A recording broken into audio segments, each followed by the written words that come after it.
प्यारे दोस्तों, एक दिन सुबह सुबह सब परिंदे अपने घोंसलों से निकलकर इधर उधर भाग रहे थे। चिड़िया रानी घोंसले में अपने अंडों के पास बैठी थी। सारे जंगल के परिंदे इधर उधर भाग रहे थे।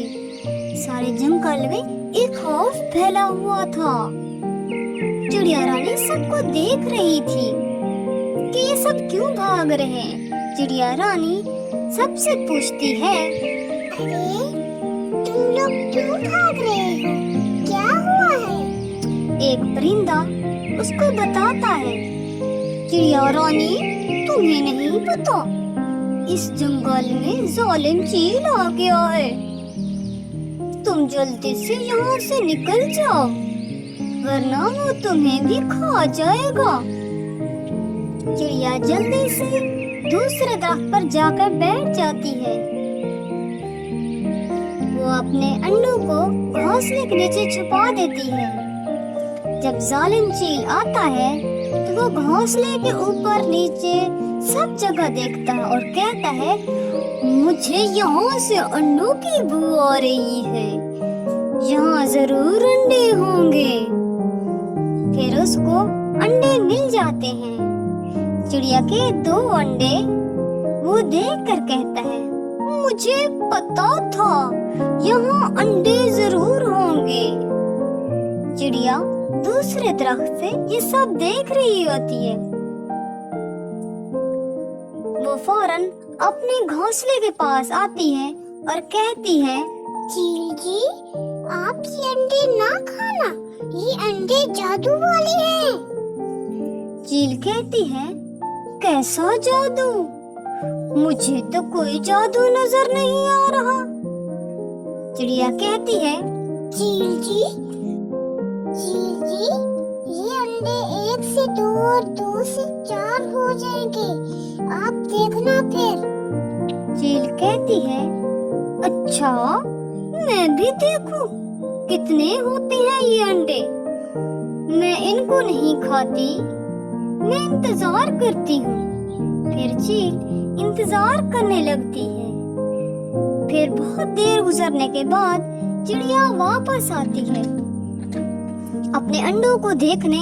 तो चील कहती है, मैं कब से देख रही हूँ, ये अंडे तो वैसे के वैसे पड़े हैं, कब जादू होगा? मुझे बहुत भूख लगी है, मुझसे और इंतजार नहीं होता, मुझे ये अंडे खाने हैं। फिर चिड़िया कुछ सोच कर कहती है, चील जी, ये अंडे जादू वाले हैं, लेकिन जब तक इनको कोई देखता रहे ये जादू नहीं होता। आप आंखें बंद करें, जब तक मैं ना कहूँ आंखें ना खोलना, वरना जादू नहीं होगा। चील जैसे आंखें बंद करती है उसको नींद आ जाती है। वो गहरी नींद में चली जाती है। चिड़िया सोचती है, ऐ परवाले, मैं कैसे अपने अंडों को बचाऊं? इस जालिम चील से ये जालिम चील तो भी जा भी नहीं रही। अभी वो सोच रही होती है तो उन अंडों में से बच्चे निकलते हैं। वो जल्दी से आराम से बिना कोई आवाज किए अपने बच्चों को एक टोकरी में डालती है और वहाँ से वो टोकरी लेकर चली जाती है।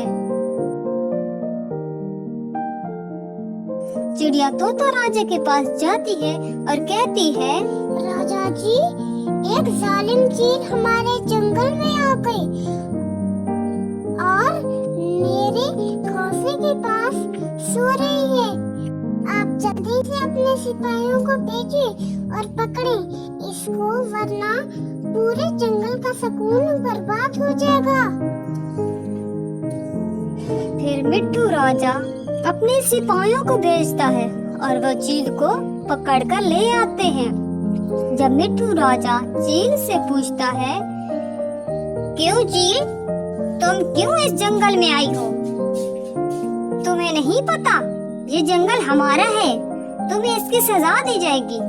फिर मिट्टू के सिपाही चील को मारते हैं तो चील कहती है, मुझे मत मारो, मुझे मत मारो। ये सब करने के लिए आपके एक सिपाही ने मुझे 500 रुपए दिए थे और कहा था सब परिंदों को डराओ और वो मुझे सजा से भी बचाएगा। वो सिपाही आपका कालू कौवा है। फिर मिट्टू राजा हुक्म देता है कालू कौवे और चील को सजा के तौर पर बंद कर दिया जाए और सजा पूरी होने के बाद उस जंगल से हमेशा हमेशा के लिए निकाल देता है। प्यारे दोस्तों, अगर आपको मेरी कहानी अच्छी लगी है तो वीडियो को लाइक और चैनल को सब्सक्राइब कर दे। शुक्रिया। मिलते हैं आपसे अगली कहानी में।